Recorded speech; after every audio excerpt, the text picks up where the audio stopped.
kailangan guys, kung gusto natin pailawin, ilalagay natin siya dito. Ayan. Ayan siya guys, nag-work. Diba ang galing? Ayan, kung gusto niyo naman pong hindi na gamitin, ayan. So tatanggalin lang natin siya dyan.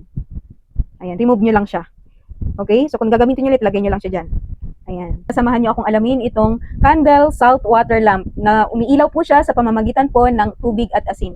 Yes guys, tubig at asin lang po ang kailangan para mapailaw natin ito. Hindi nyo siya kailangang i-charge or gumamit ng batteries. Okay? So guys, ipapakita ko po sa inyo kung paano ito gamitin. Okay? So open natin itong ating products. Meron po siyang dalawang aluminum plate. Okay? Ayan.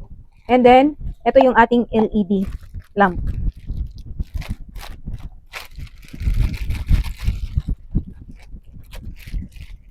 Ayan. So guys, pag bumili kayo nito, may kasama siyang manual. Ayan. Ito guys, yung LED lamp. And then, ito po yung base niya, chamber. And ito naman po yung air vent. Dito humihigop ng hangin.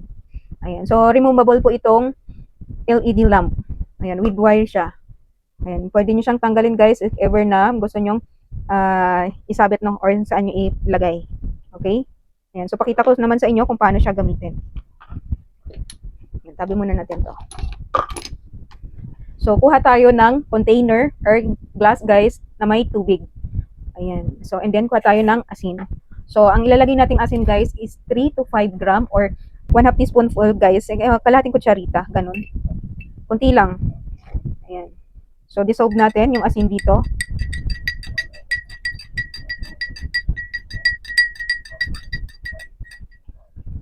Ayan. So, ayan na siya guys. Dissolve na yung salt. Pwede nyo rin gamitin guys yung dagat, tubig dagat. Ayan. So, lagyan natin itong aluminum plate dito sa ilalim. Ayan. And then, pag alam nyo masikip na, okay na yun. Okay. So, ito guys. Kung gusto natin nakapatong lang siya, yung LED lamp, pwede nyong ikot lang yung wire dito.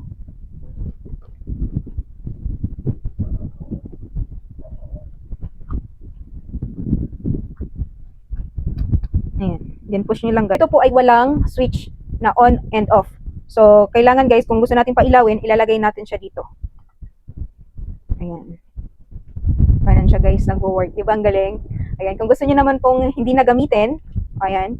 So, tatanggalin lang natin siya dyan. Ayan. Remove nyo lang siya. Okay? So, kung gagamitin nyo ulit, lagay nyo lang siya dyan. Ayan.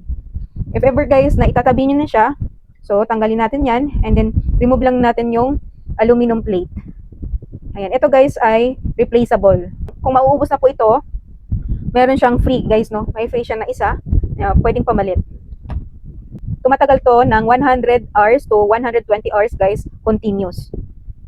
At kung occasionally or every night nyo lang po siyang gagamitin, mas tumatagal pa po yung kanyang lifespan. Ayan. See? Energy source po nito is from water and salt. And then replaceable po yung aluminum niya, no battery or flame needed. Reusability siya guys, change nyo lang yung aluminum, and safety and eco-friendly, no fire or battery, zero carbon. Ayan, main application niya guys is emergency outdoor, disaster, camping, or blackout. Healthy and safe, kahit may mga kasama kayong mga bata. And guys, ganyan siya kaliwanag, if ever na yung candle salt water lamp lang yung gamit natin na ilaw. O, diba?